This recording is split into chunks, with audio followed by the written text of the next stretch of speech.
Inez. You want to talk about it? Oh, that's all right. You should go back to enjoying your lunch or your drink or whatever you're having. Well, I finished lunch and I don't yet have a drink, which is for the best because I couldn't enjoy it when a beautiful woman is crying into her Pinot Grigio. Chardonnay. And see, I'm not crying. Well, if you talk to me, perhaps we can keep it that way. Inez, maybe I could help. I just had to run in with my son, James. He's hurting so badly. Both he and Bobby are, and I'm their mother. And there's nothing I can do. It breaks my heart. Bobby just lost his job at the university. Do you know what happened? No, there's no way he would ever confide in me. The only reason I know is because James told me. And he's not going to give me any details because he doesn't want to betray his brother's confidence. I'm sorry. Oh. And since Bobby is no longer on the faculty, James loses his free ride and he has to drop out of school. Drop out? No, there must be something that he can do. There isn't. He can't afford to go to LU on his own, and the grant that he was supposed to get went to someone else. Does he know that for sure? He just found out when I ran into him. And even if I could get him the money, he would never take it from me. Because he and Bobby will never forgive me for abandoning them. Inez, never is an awfully big word. Why don't you give your boy some time? I don't think that even time can heal anger that runs this deep. Wish there was something I could do. You're listening. That's a big help. Whenever you want to talk, I'm available. Hey, I'm not interrupting, am I? No, not at all. Whoa, good to see you.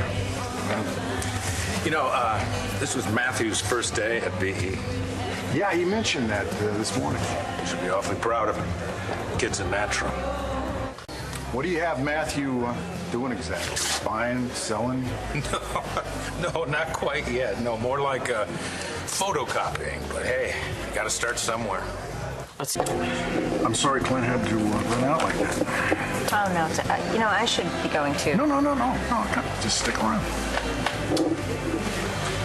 So what happened the other day at the palace, your date with Clint? Well, that wasn't a date. This wasn't either. Okay, no, whatever.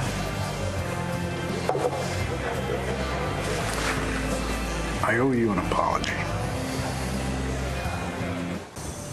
I know I made you feel uncomfortable at dinner with Nora and Clint. No, you didn't.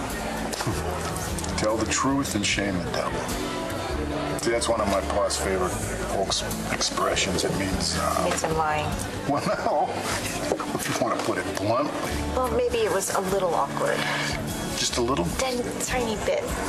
See, my relationship with Clint has been sort of complicated these days. And then when you two started dating, or whatever it is that you and Clint want to call it, it just felt a little close for comfort. Yeah, I was getting that impression. But, it's just like when I told Clint, though, you two are grown, make your own decisions. I appreciate that. You're not buying it? Well, I just got the impression that you don't want me to date your brother. No, it's not that at all. No. Since our father died, Clint's had some pretty big boots to fill. You mean taking over the company? And the family, which is probably about 10 times harder. And Clint's had his share of disappointments and wrongs coming his way. Some of them my fault. But all of these things had an effect on Clint.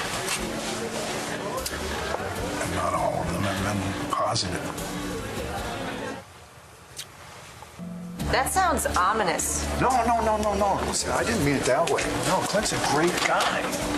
He's the salt of the earth. But? Right? He's just been through a rough time lately. So have I. I know. And see, that's a good thing, right? Maybe you two could understand each other. Help each other. You don't sound so convinced.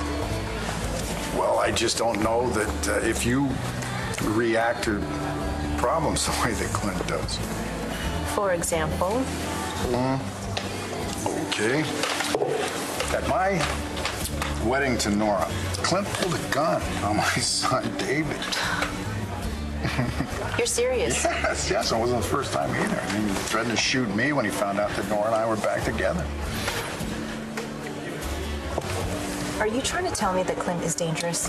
You want to take... No, listen, I'm not trying to make Clint sound like a homicidal maniac or anything. All this, to talk about guns and stuff, that's just part of being a Buchanan. That's the way we grew up. with guns? Pa taught us to shoot while we were still in diapers, practically. So Clint, with all this talk about guns and shooting and everything else, it's just bluster. Okay, so let me get this straight. If Clint comes after me with a 6-shooter, I shouldn't even give it a second thought, because it's just bluster.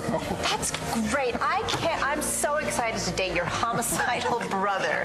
You didn't know you're moving into Dodge City, did you? What's so funny? You saw what you came to see.